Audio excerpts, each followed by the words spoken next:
The lightning struck at 2:47 a.m., and Harold felt the house explode into flame around them. 62 years of love letters, children's laughter, and Sunday dinners turning to ash faster than his 79-year-old legs could carry them to safety. Harold Chen grabbed his wife Lila's hand in the darkness, their bedroom already filling with smoke that burned his lungs and stung his eyes. 76 years old, Lila moved slowly now, her arthritis making every step painful. But fear gave them speed they didn't know they still possessed. "The stairs!" Lila coughed, pulling him toward the hallway. But flames already licked up the stairwell, cutting off their main escape route. The old Victorian house, built in 1923, burned like kindling, beautiful original woodwork and vintage craftsmanship becoming fuel for the inferno. Harold dragged Lila toward their bedroom window as the ceiling groaned ominously above them. His hands shook as he struggled with the old window latch, decades of paint making it stick. Behind them, flames consumed the doorway, heat pressing against their backs like a physical force. The window finally gave way. Harold pushed out the screen and looked down at the 12-foot drop to the garden below. Too far for elderly bodies that bruised easily, bones that broke from simple falls. But fire left them no choice. "I'll lower you as far as I can," Harold said, his voice steady despite terror coursing through his veins. After 62 years of marriage, he knew every line on Lila's face, every expression. Right now, she wore the same determined look she'd had during childbirth, during their daughter's cancer battle, during every crisis they'd weathered together. "We go together," Lila insisted, gripping his hand tighter. "Always together." They heard sirens in the distance. Neighbors must have called 911. But sirens wouldn't reach them in time. The bedroom ceiling was blackening, curling, preparing to collapse. Harold kissed his wife, tasting smoke and tears and 62 years of shared life. Then they climbed through the window together, Harold going first and catching Lila as best he could when she dropped. They hit the ground hard, Harold's shoulder taking most of the impact. Pain exploded through his arm, but Lila was breathing, moving, alive. They stumbled across the lawn, away from the house that groaned and cracked behind them like a dying giant. Neighbors ran toward them with blankets and water. Mrs. Patricia Nguyen from next door wrapped Lila in her bathrobe, tears streaming down her face. Young Marcus Washington from across the street held Harold up as his injured shoulder made him dizzy with pain. Fire engines arrived 4 minutes after they escaped, but it was already too late for the house. Captain Sarah Morrison took one look at the Victorian fully engulfed in flames and knew they'd be fighting to save the neighboring homes, not this one. The old timber construction, the dry October conditions, the wind feeding the flames, this house was lost. Harold and Lila stood in their night clothes on the lawn across the street, watching 62 years burn. Their wedding china from 1963, the quilt Lila's grandmother had made, Harold's father's watch, photos of their daughter Emma as a baby, as a child, as a bride, the kitchen table where they'd shared 22,000 dinners, the bedroom where they'd made love, argued, reconciled, and held each other through grief and joy. All of it turning to smoke and ash. "Did you get anything out?" Patricia asked gently, already knowing the answer. Harold shook his head. "Just ourselves. That's all that matters." But his voice broke on the last word, betraying the lie. The house was more than wood and nails. It was their history, their memories made tangible. The EMTs arrived, checking them over despite their protests. Harold's shoulder was dislocated, possibly fractured. Lila had twisted her ankle in the fall and suffered minor burns on her hands from the window frame. They were alive, but everything else was gone.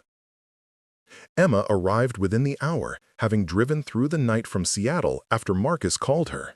She found her parents wrapped in emergency blankets, ash-stained and exhausted, watching firefighters spray water on what remained of their home. "Mom, Dad," Emma sobbed, pulling them into a careful embrace. "Thank God you're okay. The house, we can rebuild, replace everything." "Not everything," Leela said softly, watching the second floor collapse inward with a crash of timber and a fountain of sparks. "Not the letters your father wrote me during the war. Not your baby shoes. Not the home movies of you learning to walk." Emma was 48, a successful architect in Seattle, unmarried and devoted to her aging parents. She'd been trying to convince them to move into a more modern, safer home for years. Now guilt consumed her. Had she pushed harder, been more insistent, would they have been somewhere else tonight? By dawn, the fire was out. The Victorian that had stood proudly on Magnolia Street for 101 years was now a blackened skeleton of timber and brick, still smoking in the morning light. The antique rosebushes in the garden somehow survived, their pink blooms incongruous against the destruction. Captain Morrison approached Harold and Leela as they prepared to go to the hospital for Harold's shoulder. Her face was grim, showing the exhaustion of fighting the fire all night. "I'm so sorry we couldn't save it," she said. "The lightning strike hit your attic directly, started the fire in the oldest, driest wood. It spread too fast. But there is something you should know. We found something in the ashes that we think you'll want." She led them carefully to the edge of the debris field where firefighters had marked areas safe to approach. In what had been their living room, beneath collapsed beams and melted glass, rescue workers had found a metal box. "It's a fireproof safe," one of the firefighters explained, carefully extracting it from the rubble. "Looks old, probably original to the house. The contents should be intact." Harold's hands trembled as they handed him the safe. He'd forgotten about it, his grandfather's old document safe, installed when the house was built, hidden behind a panel in the living room wall. He hadn't opened it in decades. But before they could examine it, the EMTs insisted they go to the hospital.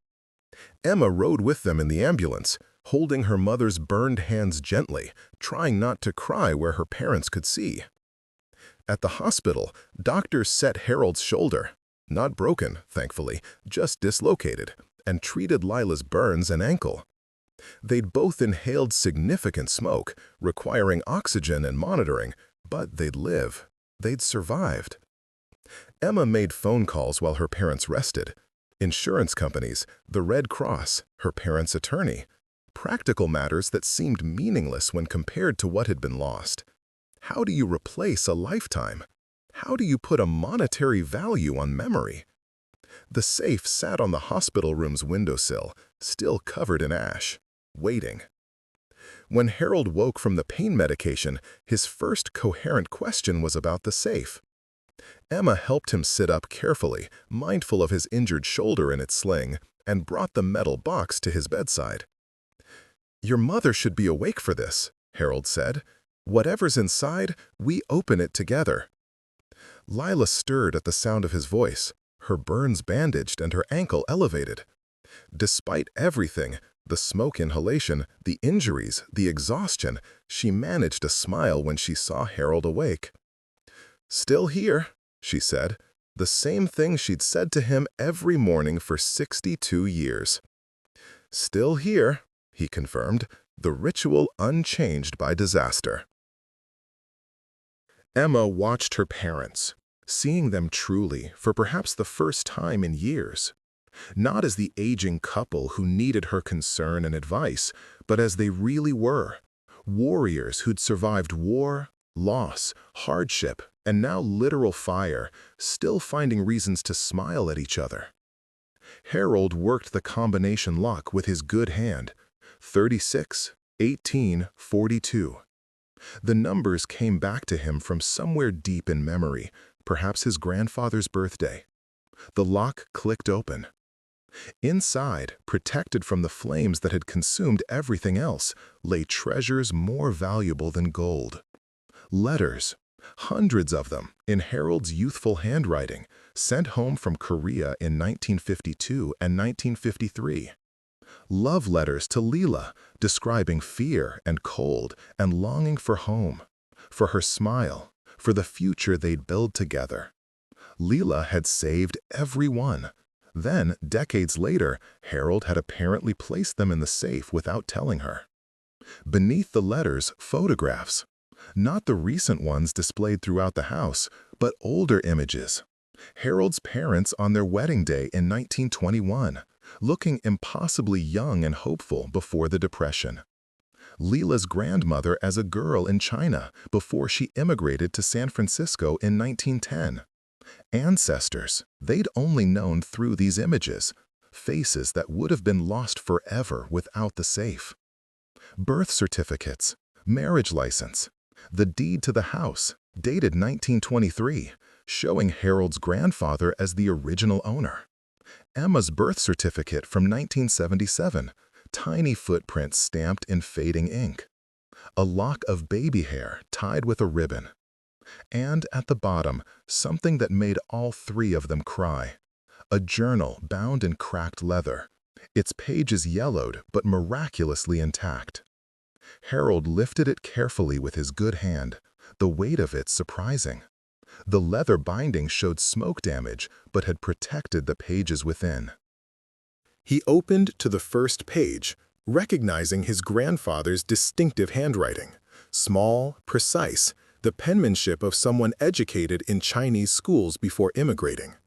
For my grandson Harold, when you take ownership of this house, may you fill it with as much love as we did. The journal chronicled Harold's grandparents' life in the house from 1923 to 1955, each entry a window into a world long past. The early entries from 1923 described the excitement of homeownership. Thomas and May Chen, newly arrived from San Francisco's Chinatown, buying their own house at a time when many neighborhoods wouldn't sell to Chinese families. "We signed the papers today," Thomas had written in March 1923. "Mr. Johnson, the seller, is a good man who does not judge by appearance. The house is beautiful, 3 stories, with a turret like a castle." May cried when she saw the kitchen. So much space, so much light. "We have saved for 10 years for this moment. Tonight, we sleep in our own home for the first time." The Depression years chronicled the struggle to keep that home. Thomas documented taking in boarders to pay the mortgage. Chinese laborers, Irish dock workers, a Jewish tailor, all crammed into the Victorians' upstairs rooms. "We eat less, so the mortgage man gets paid," read an entry from 1932. "But the house is worth the sacrifice. It is our stake in America, our proof that we belong." The joy of Harold's father's birth in 1924 filled pages with a new father's wonder.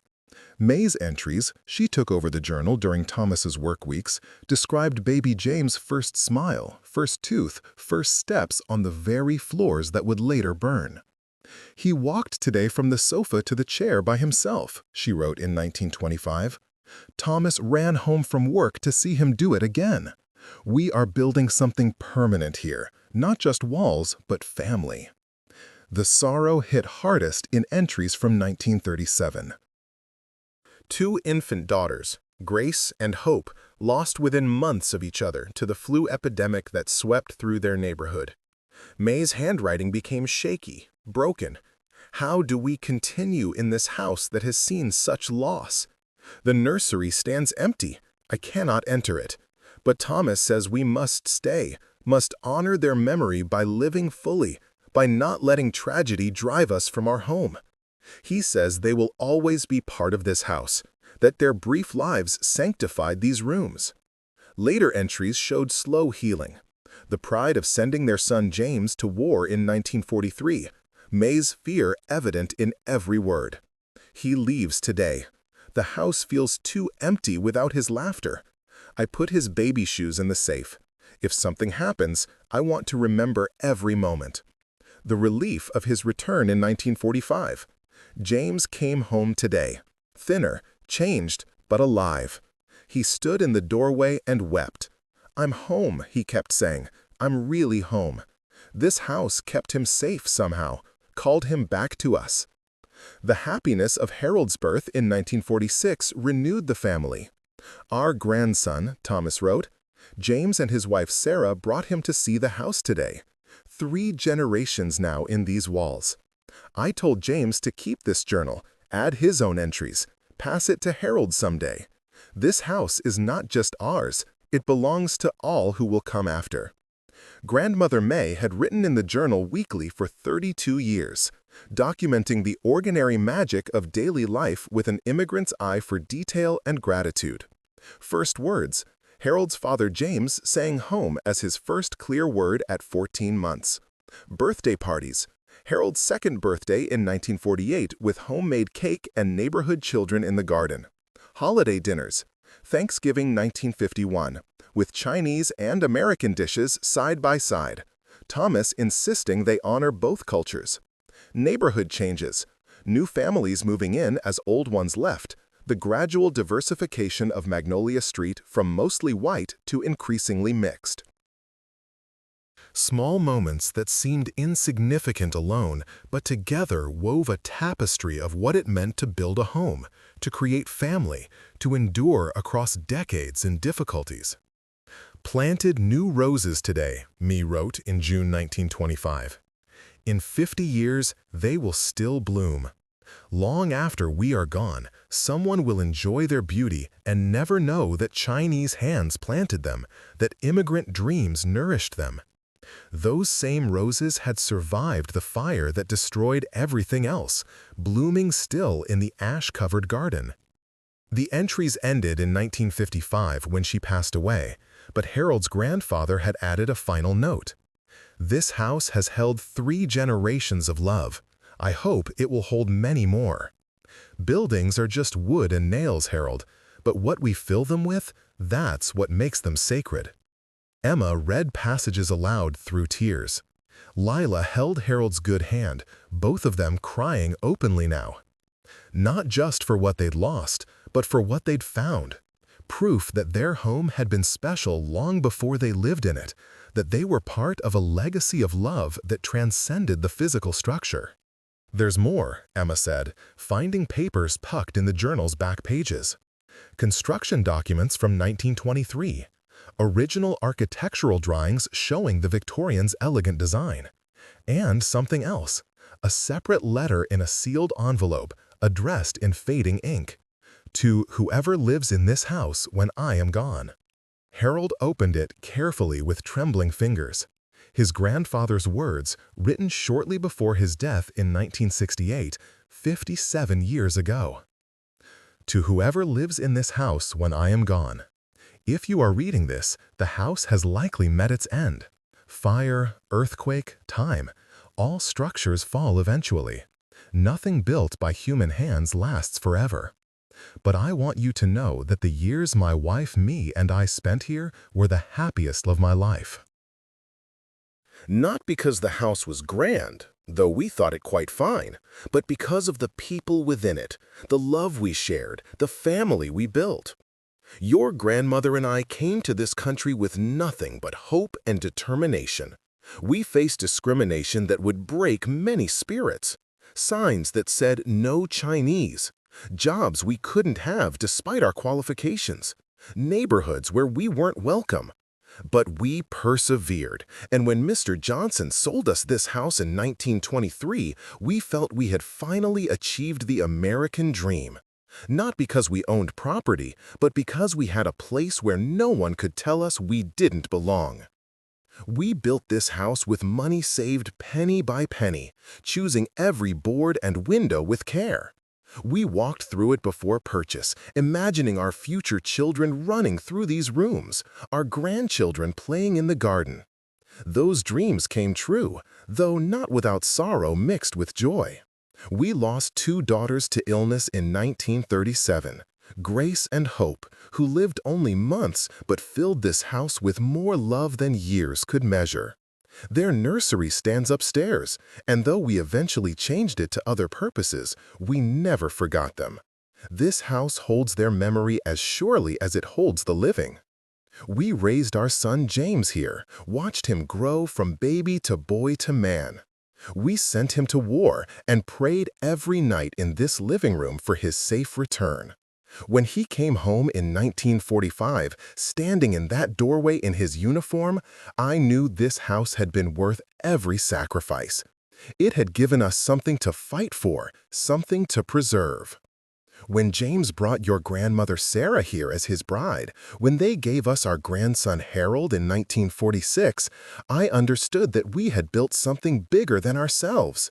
This house had become a vessel for multiple generations, a bridge between old world and new, a sanctuary against a world that didn't always welcome us. I have weathered many storms in these walls, financial, physical, emotional, and always they held strong. But I know nothing lasts forever. May passed in 1955, and without her, the house felt emptier, though no less loved. I know my time draws short as I write this in 1968, and I know that eventually fire or demolition or simple decay will take this structure. But here is what I've learned. The house was never what mattered most. It was the love inside it, the forgiveness after arguments, and May and I had many spirited disagreements, the laughter over dinner when times were hard, the comfort in sickness. May nursed me through the flu of 1918 before we even had this house, teaching me what partnership meant. The celebration in joy. Every birthday, every holiday, every small victory worth marking. These things cannot burn. These things cannot be destroyed by any force on earth. These things live on in the hearts of those who experience them and in the patterns of living they establish. If you have loved within these walls, if you have built family and memory here, if you have forgiven and been forgiven, if you have celebrated and grieved and grown, then you have done what May and I did. The structure may be gone, but what you created together remains in ways more permanent than any building. Rebuild if you can, move on if you must, but know that you succeeded in the most important work. You made a house into a home. You turned wood and nails into sanctuary. You created a space where love could flourish and family could grow. That is the real construction, and it cannot be destroyed. I planted roses in 1925 that I hope still bloom when you read this. They have survived frost and drought and every challenge. Let them remind you that beauty persists, that life continues, that what seems lost can sometimes survive against all odds. Take courage from knowing that you are part of a continuum. This house has held multiple generations of love. Whether it stands or falls, that legacy continues in the hearts of those who lived here, in the lessons learned, in the love shared. May used to say that houses are like people. They are born, they live, they die. But unlike people, houses can be reborn. They can rise from ashes. They can be rebuilt stronger. If you choose to rebuild, you honor not just the structure, but the love it held. If you choose to move on, you carry that love with you. Either way, know this: you have done well. You have created home. You have loved. That is enough. That is everything. With love from beyond time and space, with hope that these words find you when you need them most, with gratitude for every moment spent within these walls. Thomas Chen, March 1968. P.S. Keep the journal. Add your own story. Pass it to the next generation. Let them know that love endures, that home is more than structure, that what we build together outlasts what we build alone. The room was quiet, except for soft crying. A nurse peeked in, concerned, but Emma waved her away gently. This wasn't grief that needed intervention. This was healing. He knew, Harold finally said, his voice hoarse from smoke damage and emotion. My grandfather somehow knew we'd need this message. Maybe all homeowners need this message, Emma said, looking at the architectural drawings with her professional eye. These are beautiful. The craftsmanship, the attention to detail. They don't build houses like this anymore. Could you rebuild it? Lila asked suddenly. Not exactly the same, but honoring what it was. Emma studied the drawings more carefully. The lot still stands. The foundation might be salvageable. The rose bushes survived, so the soil isn't too damaged. With these original plans and modern materials, she looked up at her parents. Yes, I could design something that honors great-grandfather Chen's vision while being safer, more accessible for you both. We couldn't afford to rebuild, Harold said practically. The insurance will pay something, but not enough for a Victorian from scratch. And we're 79 and 76. Banks don't give mortgages to people our age. I have savings, Emma said firmly, and I have skills. Let me do this. Let me build you a home again.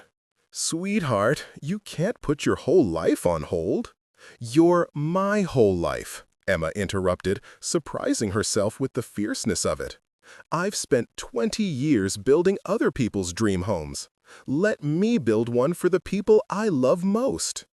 Over the next 3 days in the hospital, as Harold and Leela recovered from their injuries, Emma transformed the hospital room into a design studio.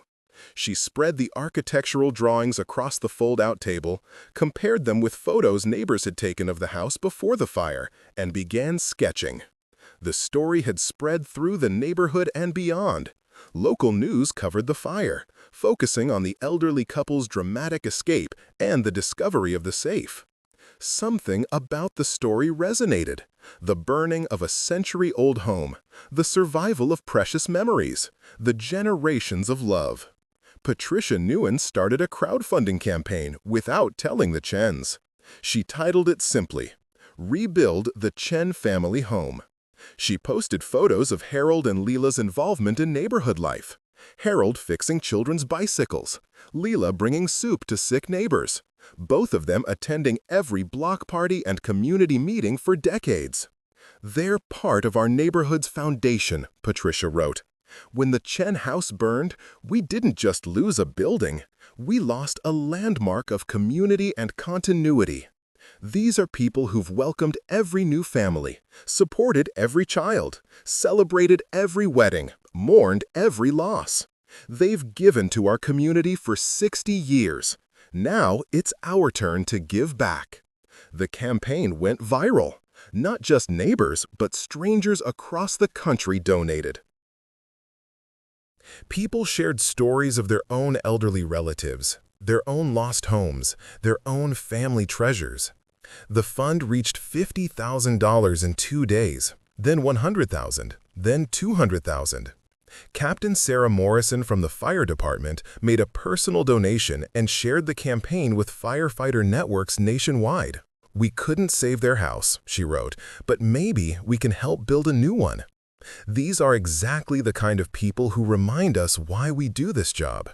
By the time Harold and Lila were discharged from the hospital 5 days after the fire, the campaign had raised over $350,000.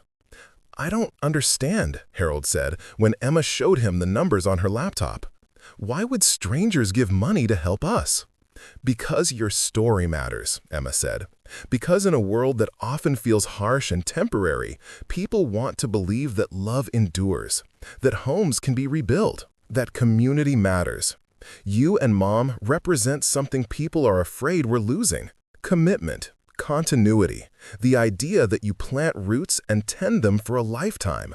Wait before their fate changes forever. If this story of love and danger has already captivated you, comment which character intrigues you the most. To make sure you don't miss any unexpected twists, subscribe and join our storytelling community. The most intense chapter is about to begin. Now, back to the plot.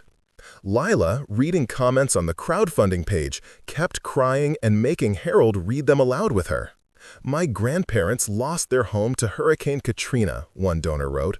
They never recovered emotionally. I'm giving to honor them and to help make sure your story has a happier ending. Another. My wife and I just bought our first house. We hope to love it as long as you loved yours. This donation is an investment in that dream. And another. I'm a firefighter in Ohio. We lose structures, but we try to save lives and memories. Thank you for showing us what we're really protecting. The Red Cross had set them up in temporary housing, a small apartment near Emma's Seattle workplace, close enough for her to visit daily while designing their new home. But Harold and Lila wanted to go back to the neighborhood, to see the lot, to witness what remained. Emma drove them back to Magnolia Street 2 weeks after the fire. The debris had been cleared, leaving only the brick foundation and the ash-stained lot. But neighbors had transformed the space.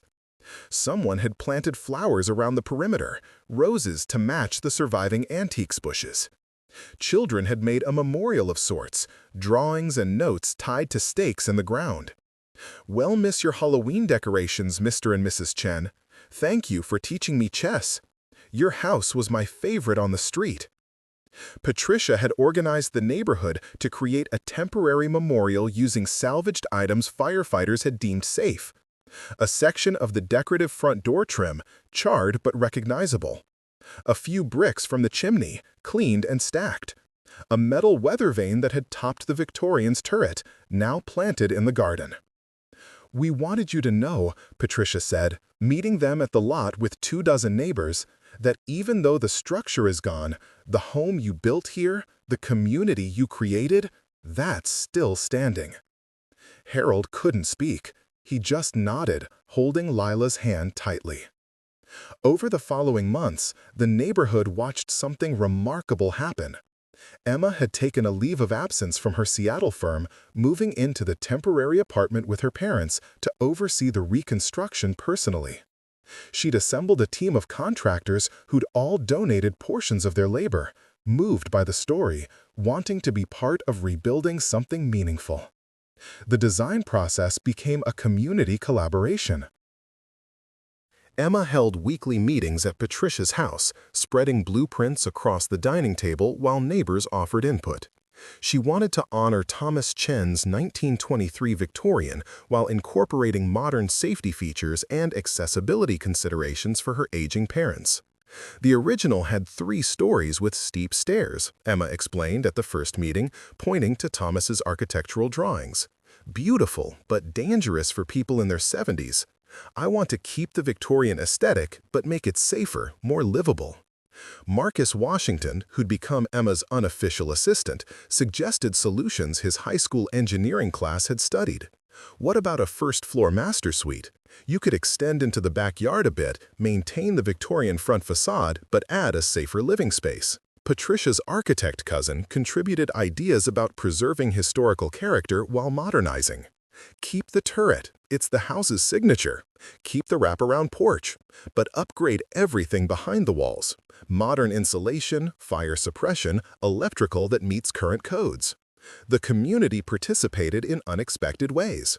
A retired firefighter volunteered to install a state-of-the-art fire suppression system at cost. After 30 years fighting fires, he said, "I want to prevent one." A local electrician donated all the wiring, saying, "My grandmother was Chinese, faced the same discrimination Mr. Thomas Chen did. This is honor to her memory." Emma kept the signature turret that had made the original Victorian distinctive. She sourced period-appropriate materials where possible. A demolition company donated original Victorian trim from another house being torn down. An antique dealer contributed vintage light fixtures that matched the 1923 style. A stained glass artist created new windows for the turret, incorporating a rose design that honored the garden roses that had survived the fire. The wraparound porch was recreated with modern materials engineered to look historical but last longer. Composite decking that resembled original wood. Railings designed to meet current safety codes while maintaining Victorian aesthetic. Columns that matched the originals but were hollow and filled with steel reinforcement for earthquake resistance. Inside, Emma designed spaces that honored the old while embracing the new. The living room maintained its original proportions and the beautiful bay window that had looked out on the garden. But now it included fire-resistant drywall, modern insulation that would make heating affordable, and French doors that led to the new first-floor master suite addition. The kitchen, heart of any home, received special attention. Emma studied photos of the original kitchen from family albums, the vintage stove, the old cabinets, the worn linoleum floors. She recreated the warmth and character while adding modern functionality. Custom cabinets in warm maple mimicked the original style. Period-appropriate hardware on drawers and doors. But underneath, modern electrical, efficient LED lighting, and appliances that would serve another generation. My great-grandmother May wrote about this kitchen in her journal, Emma told the cabinet maker, showing him photocopies of relevant entries. She said it was the first kitchen that felt like hers, where she had space to cook both Chinese and American food without judgment. I want to honor that feeling, a kitchen that welcomes all traditions, that makes cooking a joy. The cabinet maker, an older Italian man named Franco, was moved by the story. My grandmother said the same thing about her kitchen, he said. First place that was truly hers in America. I'll make you cabinets she would be proud to cook in. Local businesses donated materials beyond what any renovation budget could justify. A flooring company provided bamboo hardwood for main living areas, appropriate to the era while more sustainable than original oak. A window manufacturer replaced all windows with energy-efficient models custom designed to match Victorian proportions. A roofing company replaced the aging roof with architectural shingles guaranteed for 50 years. So you can leave this house to your grandchildren, the roofing company owner said. My crew and I will do this right. We'll build it to last. Architecture students from Portland State University participated as part of a community design course, their professor having read about the project. They measured, drafted, researched period details, learned hands-on about historically sensitive renovation. For these young architects, the Chen House became a real-world classroom where they saw how design could honor the past while serving the present. Arya Patel, a 22-year-old graduate student, became particularly involved. I'm designing for aging in place as my thesis, she explained to Emma. Your parents' home is perfect case study. How do we make houses that support people as they age, not force them to leave? Together, they designed features that looked like style choices but served safety purposes. Grab bars disguised as towel racks in the bathroom. A walk-in shower with built-in bench that looked like a luxury spa feature but provided safe bathing for people with limited mobility. Non-slip flooring in beautiful patterns. Wider doorways that accommodated the Victorian aesthetic while allowing future wheelchair access. Light switches at heights easier for arthritic hands to reach. Great-grandfather Thomas built this house when he was young, Emma said, never imagining he'd grow old in it. We're building with aging in mind from the start. That's progress. A landscape architect volunteer named Thomas Okonkwo, no relation to the Chen family, but touched by the coincidence of names, transformed the fire-damaged garden.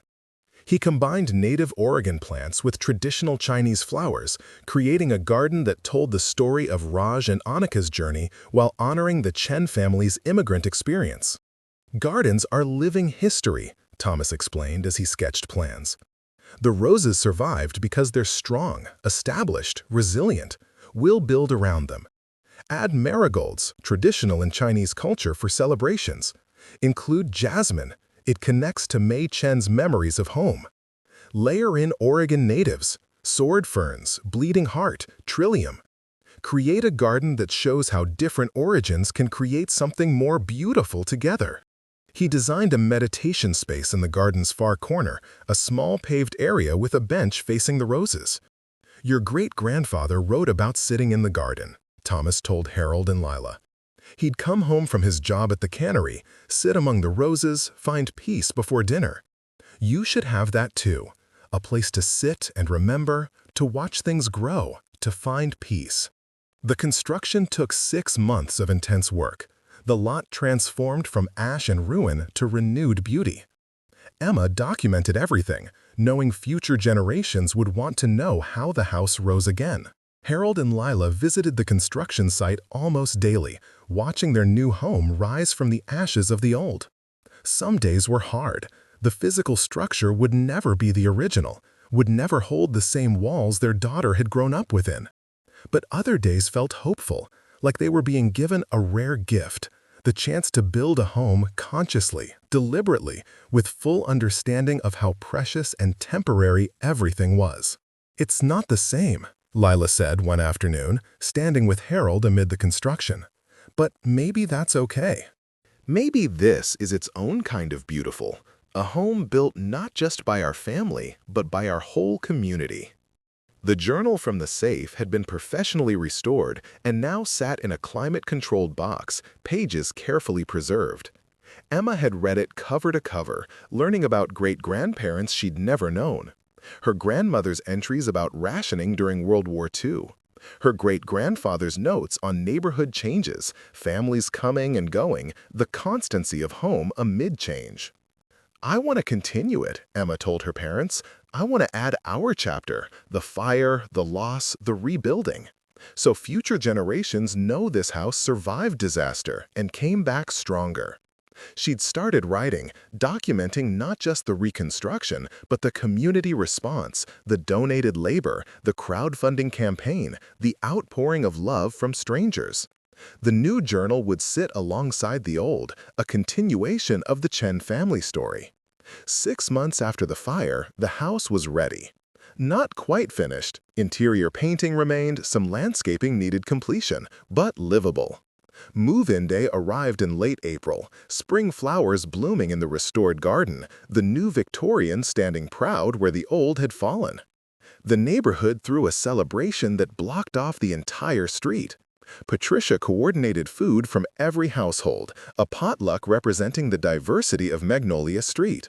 Marcus Washington's teenage band provided music.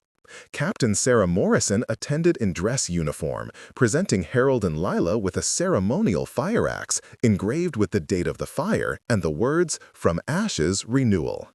In 30 years of firefighting, Morrison said to the gathered crowd, "I've seen too many homes lost. But I've never seen a community come together like this to rebuild not just a structure, but a symbol of what home really means."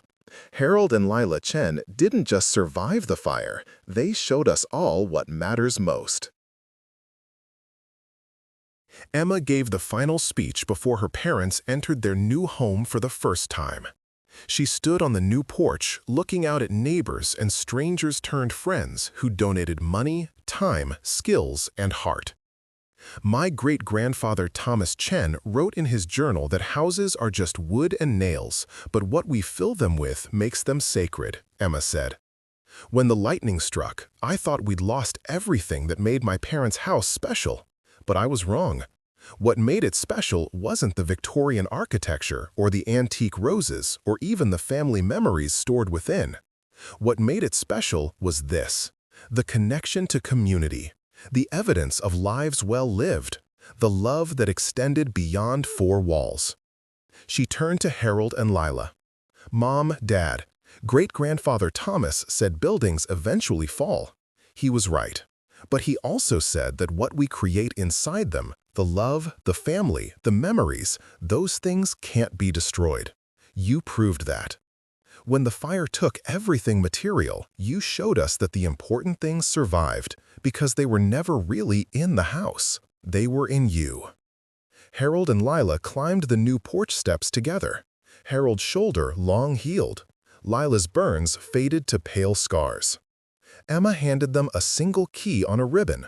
The original house key somehow survived in the safe, now fitted to the new front door. They opened the door together, as they'd done thousands of times before in the old house, as they'd do thousands of times in the years to come in the new one. Inside, Emma had created magic. She'd spent weeks working with neighbors to recreate the feeling of home. Patricia had donated a dining table, not the same one lost in the fire, but similar vintage, already carrying the marks of family meals. Marcus had built bookcases in his woodshop, copying the style from old photos. Other neighbors had contributed furniture, artwork, practical household items. But the most precious items sat in places of honor. The journal, displayed in a custom case in the living room where visitors could see it. The restored letters Harold had written from Korea, framed on the hallway wall. The photographs of ancestors, professionally cleaned and preserved. And on the mantel of the new fireplace, the metal weather vane that had topped the original Victorian's turret, polished until it gleamed. "It's home," Lila said simply, tears streaming down her face. "It's different, but it's home." That night, after the celebration ended and neighbors returned to their own houses, Harold and Lila sat on their new porch swing, a gift from Emma designed to match the style of the original. The street was quiet, spring air carrying the scent of roses from the garden. "I've been thinking about my grandfather's letter," Harold said. "About how he knew we'd need those words," Harold said. "What about it?" "He was right that buildings fall, but he was also teaching us something else, that the falling isn't the end, that what we build together in love and community, that's what endures." Lila leaned her head on his shoulder, the gesture as natural after 62 years as breathing. "We survived. We did more than survive. We proved that home isn't about walls or boards or even memory. It's about what we choose to build together, even after everything burns down." Inside the house, Emma was setting up the guest room she'd designed for herself. She'd decided to stay in town, leaving her Seattle firm to open her own practice, specializing in rebuilding homes with historical significance. The Chen house would be her first project in a new career, but she already had inquiries from others who wanted homes that honored the past while embracing the future. She opened the new journal and began to write. April 15, 2025. Move-in day. The house stands again, built not just by lumber and labor, but by love and community. Great-great-grandfather Thomas was right. What we fill our homes with is what makes them sacred. Today, we filled this house with hope, gratitude, and the understanding that family and home are not things we possess, but relationships we tend. May whoever lives here in the future know that this house was built twice, once in 1923 with ambition and dreams, and once in 2025 with resilience and love. Both times it became home not because of its structure, but because of the hearts within it. The months that followed brought adjustments to the new space. Some things were different. The stairs didn't creak in the same places. The afternoon light hit the kitchen differently. The bathroom tiles didn't have the familiar pattern. But other things felt right immediately. The garden bloomed with the same roses that had survived the fire. The porch swing faced the same street view. The neighborhood rhythms continued unchanged. Harold resumed his habit of sitting on the porch in the mornings, waving to neighbors heading to work, playing chess with Marcus Washington after school. Leela planted herbs in the kitchen window, filled the house with the same smells of cooking that had marked their life together. Emma worked from a home office upstairs, designing other families' dreams while living within her own. The crowdfunding campaign's surplus, after construction costs, nearly $70,000 remained, became the foundation for a neighborhood emergency fund. Patricia Nunez managed it, providing assistance to families facing crisis. The first recipient was an elderly widower whose roof needed repairs he couldn't afford. The second was a young family whose father lost his job. Harold and Leela insisted the fund honor Thomas Chen's name, carrying forward his belief in community and mutual support. 6 months after moving in, Harold and Leela celebrated Thanksgiving in their new home. Emma invited the contractors who'd built the house, the neighbors who'd supported them, Captain Morrison and Officer Daniel Chen from the fire department. No relation, but the shared last name created instant connection. The dining room table, Patricia's gift, held 20 people, multiple conversations in multiple languages, the kind of diverse gathering that reflected modern America. Before the meal, Harold stood to speak, his voice stronger than it had been in the hospital 6 months prior. "My grandfather wrote that buildings are just wood and nails. When the fire took our house, I thought we'd lost everything that mattered. I was wrong. What mattered was already safe. Leela and I survived. Emma came home. And this community showed us that we're not alone. He raised his glass. To Thomas Chen, who built a house in 1923 and filled it with love. To the firefighters who tried to save it. To the strangers who donated to rebuild it. To Emma, who designed it with skill and heart. To our neighbors who made it home. And to Leela, who has been my home for 62 years. In houses and hospitals, in joy and in loss. Buildings may burn, but love endures. The toast echoed around the table. Love endures. Later, as guests departed and Emma cleaned the kitchen, Leela sat on the porch with Harold, wrapped in blankets against the November chill. They watched leaves fall from the maple tree that had survived the fire, its branches reaching over the new house protectively. "Do you miss it?" Leela asked. "The old house?" Harold considered. "I miss what it represented, our whole life in one place, unchanged. But this," he gestured at the new structure around them, "this represents something else. Survival, resilience, community. Maybe that's what we needed to learn. That nothing is permanent?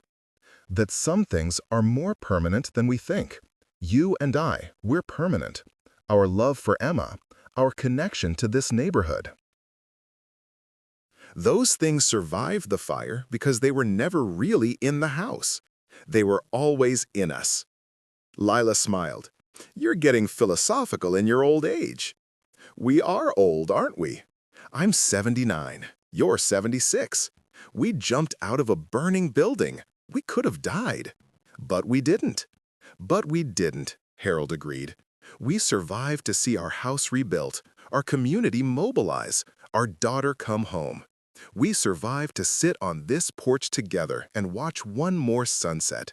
Maybe that's the real story. Not what we lost, but what we found." Inside, Emma finished the dishes and stood at the kitchen window, watching her parents on the porch. They sat close together despite the width of the swing, Harold's arm around Lila's shoulders, both of them gazing at the sunset. They looked small from this distance, fragile. But Emma knew better. They were warriors who'd survived fire, time, and loss. They'd built a home 3 times. Once when they moved into the Victorian as newlyweds, once when they raised her within its walls, and once more when they rebuilt from ashes with community support. She pulled out the journal and added another entry. November 25, 2025. Thanksgiving in the new house. 20 people around the table, multiple generations. Proof that what we build together matters more than what we build alone. Mom and Dad sit on the porch watching sunset, as they have for 62 years. The house is different, but the love is the same. That's what endures. As winter approached, the new house faced its first real test. A storm system that brought high winds and heavy rain. The kind of weather that had been common when Thomas Chen built the original Victorian. Harold and Lila sat in their living room, listening to wind rattle the windows. Rain drummed the new roof. "Are you worried?" Lila asked. Harold shook his head. "Emma built this house to last. Modern materials, current codes, designed to withstand anything Oregon weather can deliver." But more than that, this house has already survived its worst trial. It rose from complete destruction. What's a little wind compared to that? The storm passed without damage. The new roof held. The modern drainage system prevented flooding. The house proved itself solid, secure, built to protect the people within it. Christmas brought snow, rare in their part of Oregon. Harold and Lila woke to white covering their garden, the new Victorian looking like a postcard with snow on its turret and icicles hanging from the porch. Neighbors' children gathered for a snowball fight in the street, parents supervising with hot chocolate. Emma had strung lights on the porch, recreating the display Harold had put up every year in the old house. She'd found the same vintage-style bulbs, the same pattern. When they lit them on Christmas Eve, Patricia brought her grandchildren over to see. "It's like the old house," one of the children said. like it never burned down. Better than the old house, Patricia corrected gently, because this one was built by everyone working together. It's not just the Chen family's house. It's the neighborhood's house, too.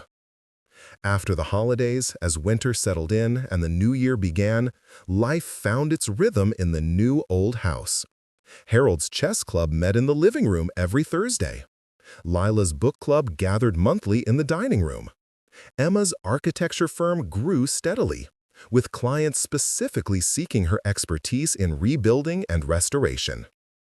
The journal entries continued, documenting ordinary days that became extraordinary through the simple fact of being lived. January 12, 2026. First snow. Garden looks peaceful under white blanket. Harold made his famous hot chocolate. Emma is designing a renovation for a family in Portland whose home was damaged by flooding. The work continues, not just maintaining this house, but helping others maintain theirs.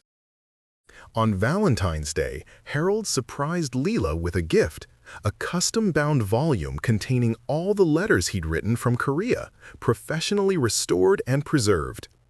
"I didn't know these survived until we opened the safe," Harold said. "Reading them again, I remembered how much I loved you even then, how desperately I wanted to come home and build a life with you. We did that, Leela. We built something beautiful." Leela cried reading the letters. Seeing Harold's youthful handwriting described dreams that had all come true: marriage, children, a home of their own, growing old together. "We were so young," she said. "We had no idea how hard it would be, or how good." "Would you do it again?" Harold asked. "Knowing everything, the joy and the grief, the house burning down, all of it?" "Every moment," Leela answered without hesitation. "Even the fire, because it taught us what we already knew but sometimes forgot, that we have everything that matters as long as we have each other." By spring, exactly 1 year after moving into the rebuilt house, Harold and Leela had fully settled into their new life. The house no longer felt new, it felt like home. They knew which stairs creaked, only the third one, where the afternoon sun hit the reading nook, how the kitchen smelled when bread was baking. They'd created new memories to layer over the old, new routines to replace the ones lost in the fire. The neighborhood had changed too, subtle shifts catalyzed by the Chen's story. More families looked out for elderly neighbors, offered help with maintenance, included them in activities. Patricia's emergency fund had grown through additional donations, helping 4 more families through crises. The street felt more connected, more consciously community-oriented. On the anniversary of the fire, October 15th, the neighborhood gathered not to mourn, but to celebrate. They planted a memorial tree in the Chen's garden, a young oak that would, with luck, stand for a century or more, growing as the house and family grew. Captain Morrison planted it with Harold and Lila, the 3 of them digging together. "This tree will outlive all of us," Morrison said, "but it will stand as reminder that from tragedy can come growth, that destruction can lead to renewal, that what we build together endures longer than what we build alone." Harold added soil around the roots. "My grandfather planted the roses that survived the fire in 1925. 100 years later, they still bloom. This tree will be here in 2125, and maybe someone will remember that it was planted to celebrate not what burned, but what grew from the ashes." That evening, after the ceremony and celebration, Harold and Lila sat on their porch swing with Emma between them, 3 generations watching darkness fall over Magnolia Street. "I've been thinking about great-grandfather Thomas's letter," Emma said, "about how he knew the house would eventually fall and wanted us to know that was okay." "What about it?" Lila asked. "He gave us permission to let go of the structure and keep what mattered. But he also gave us something else, a blueprint for how to build a life, not just a house. Love, forgiveness, laughter, comfort, celebration. Those were his building materials. They're still ours." Harold nodded slowly. When the fire happened, I thought we'd lost everything. But we'd already done the important work. 62 years of marriage, raising you, building relationships with neighbors, creating a life of meaning. The house was just where we did those things. We can do them anywhere. But it's nice to do them here, Lila added, squeezing both Harold's and Emma's hands. In a house built by love twice over. They sat in comfortable silence. As stars emerged, the porch light casting warm shadows, the house solid and safe around them. Inside, the journal lay open on the table where Emma had been writing. The latest entry read, October 15th, 2026. 1 year in the new house. Memorial tree planted. Young oak that will outlive us all. Harold and Lila look stronger than they did a year ago, more peaceful. The fire took things, yes, but it also revealed things. The strength of community, the resilience of love, the truth that home is built not with boards, but with hearts. Great-grandfather Thomas knew this in 1968. We relearned it in 2025. May whoever reads this in future years understand. Buildings are temporary, but what we create within them, family, love, memory, purpose, those things endure beyond any fire. The house stood solid through that night and countless nights after, sheltering 3 generations and the memories of 4. The Victorian that had burned at 2:47 a.m. on October morning was gone, yes, but in its place stood something arguably more beautiful. A home built not just by one family's ambition, but by an entire community's love, proving that what firefighters found in the ashes, letters, photographs, journals, love, were exactly the things that could rebuild what fire destroyed. And Harold and Lila Chen, 79 and 76, survivors of fire and time and loss, sat on their porch and watched the stars together, knowing that they'd done the most important work any humans can do. They'd built a home not of wood and nails, but of love that nothing, not even fire, could ever truly destroy. In the years that followed, the house became more than just the Chen family residence. It became a symbol of resilience that rippled far beyond Magnolia Street. Emma's architecture firm specialized in historically sensitive rebuilding, each project honoring what had been while creating what could be. The journal, now containing 4 generations of entries, sat in its climate-controlled case where visitors could see it. Emma continued the tradition, documenting the daily life that followed. Harold's chess games, Lila's book club meetings, the neighborhood gatherings that happened more frequently now. Harold and Lila aged gracefully in their rebuilt home, the accessible design allowing them to maintain independence. But more than the physical accommodations, the house provided something deeper, proof that they had built something that mattered. On their 65th wedding anniversary, 3 years after the fire, they sat on their porch swing at sunset, Emma beside them, watching the memorial oak tree grow taller. "I've been thinking about that night," Harold said, "how close we came to dying." "We survived," Lila said simply. "We did more than survive. We discovered what mattered. When everything burned, I thought we'd lost everything. But we still had each other, Emma, the community. Those things couldn't burn." Emma leaned against her mother. "You taught me that houses are vessels for living, for love, for memory. That's why my firm succeeds. We don't just rebuild buildings. We help people rebuild lives." As darkness fell, neighbors began appearing with candles. A tradition started the first anniversary of the fire. They lined the sidewalk, each candle representing something: gratitude, commitment to community, hope, love. The street glowed with dozens of flames, each one a reminder that from devastation can come beauty, from loss can come growth, from ashes can come renewal.